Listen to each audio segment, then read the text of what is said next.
Thomas Ewell was born into Southern aristocracy in the early 1800s. He had a wealthy upbringing, yet found himself gravitating towards the army at an early age. In 1861, when the war between the northern and southern states erupted, he had ascended to the rank of lieutenant, and having been visiting New York at the time, began to operate behind the enemy lines, so to speak, with a group of Confederate bandits at his beck and call. Ewell organized several raids against New England banks during this time, ostensibly to weaken the northern states' finances, but in reality it was to indulge in his own expensive tastes. His men shared his passion for the rich lifestyle, and for years they would plague the New England area before ultimately escaping to Canada after a period of raiding New Hampshire before the war would come to an end. While in Canada, Ewell would try in vain to recruit more people for his cause, hoping that an invigorated Confederacy force attacking from the north would inspire the South to continue the fight. Ewell lacked the charisma to inspire any but a handful of the Canadians he met, but he did catch the attention of a recently arrived French kindred named Alexis Blanc during a society ball. Alexis had escaped Paris a few years earlier after she had participated in the failed 1848 rebellion. She had come to Canada in the hopes of avoiding retaliation from Prince Vion and his Camarilla allies, not to mention the mortal aristocrats whom she had been opposing. In Ewell, Alexis saw both the passion that had driven her to revolt against the aristocracy, but likewise the elegance and refinement of someone of good status and upbringing. It's quite likely she was projecting onto the young man traits she wished to find in a potential embrace, as Ewell was far from as graceful as those of the court she had left behind.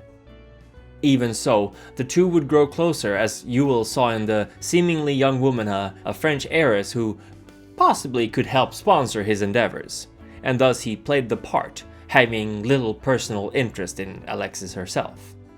Ultimately, the South would be defeated, marked by the burning of Atlanta, and whatever support Ewell had earned for his cause was quickly lost.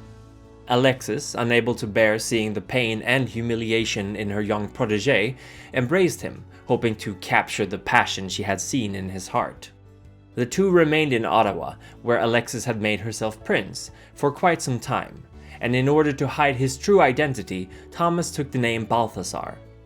While initially thankful for the powers and immortality Alexis had granted him, he would quickly grow bored of the nightly life of the city, succumbing to fits of debauchery and finding the demands put on him by his sire increasingly irksome. He would begin to avoid her, then outright ignore her authority as a prince, even going as far as embracing another without her permission.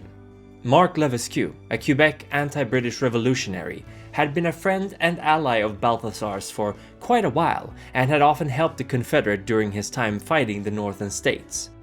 During a planned bombing of a post office in 1870, one of Levesque's companions tripped while attempting to throw a lit stick of dynamite, and Levesque only barely escaped the blast, severely wounded. Balthazar offered the young French-Canadian the embrace, and Levesque eagerly accepted.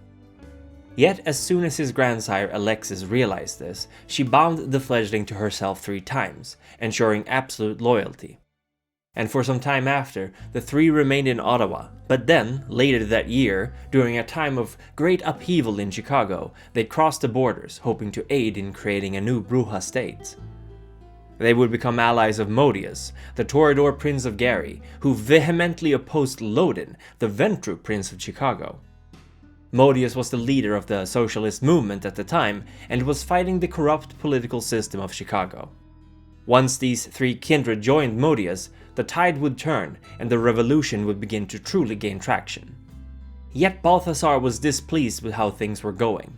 He had little in common with the trade unionists, who he considered boring and too serious, and he made no money fighting for their rights.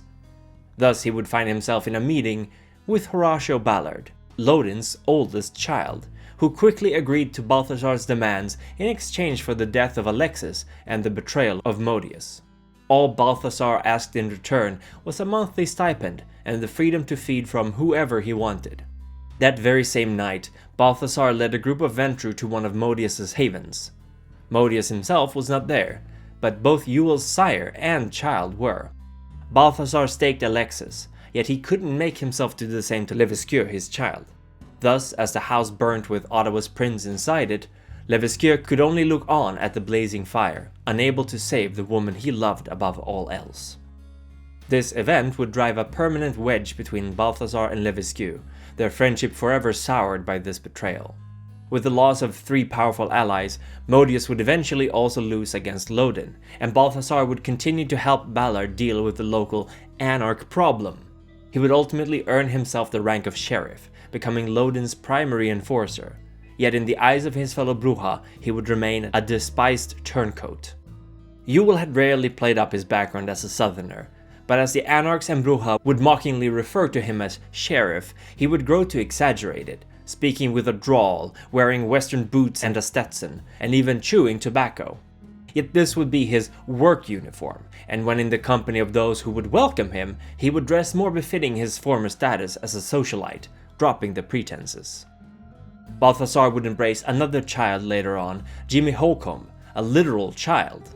He did this in order to punish Damien, another Brujah whom Balthazar despised, who had never been presented to the prince of the city, nor been embraced with permission. In fact, no one knew who Damien's sire was, meaning that Balthazar would count him as one of the caitiff, clanless, and thus one of his prey. Jimmy was the child of a family of mortals that Damien had been manipulating into thinking they were his own family. Yet when he had grown bored of this and left them, Balthazar and his hounds had descended upon them, draining the parents and the sheriff embracing the son. Damien would later find Jimmy and take him under his wings, but the scared and confused boy would eventually perish during the Lupines' attack on Chicago.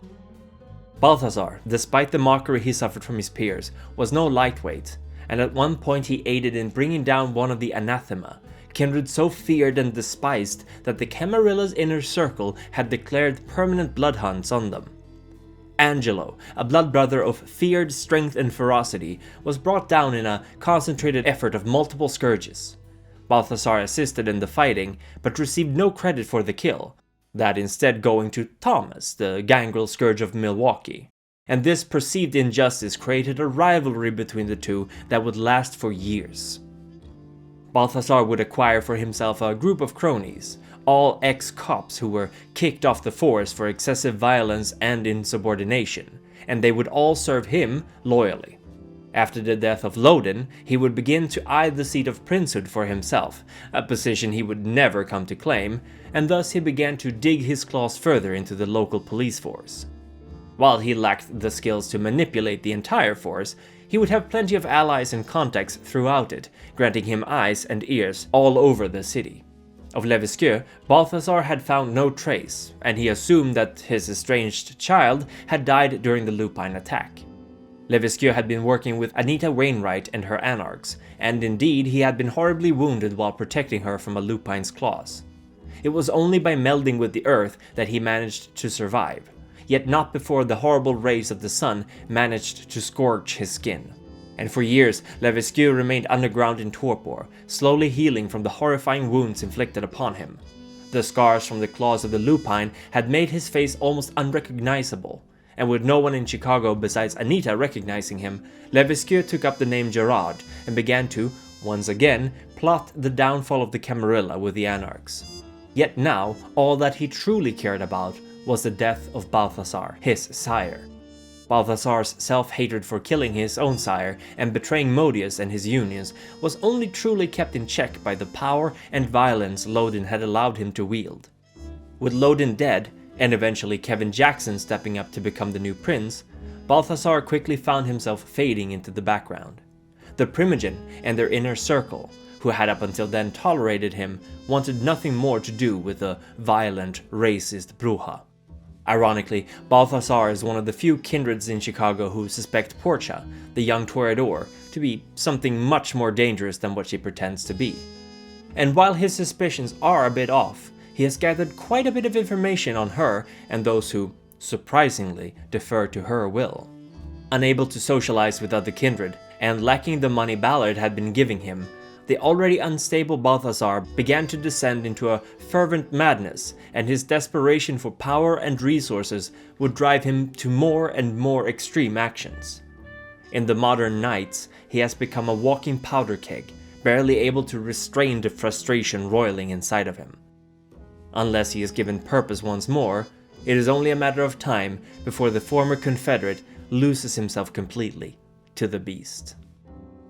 This video was brought to you by my patron Loren Eason, whose support of my work allows me to devote more time and energy than ever to provide you with the choicest bits of lore from the world of darkness. All patrons who support me at the Primogen tier and above will receive one very personalized video with a topic of their choice. Thank you, Loren, for your support, and I hope you found this video to your liking.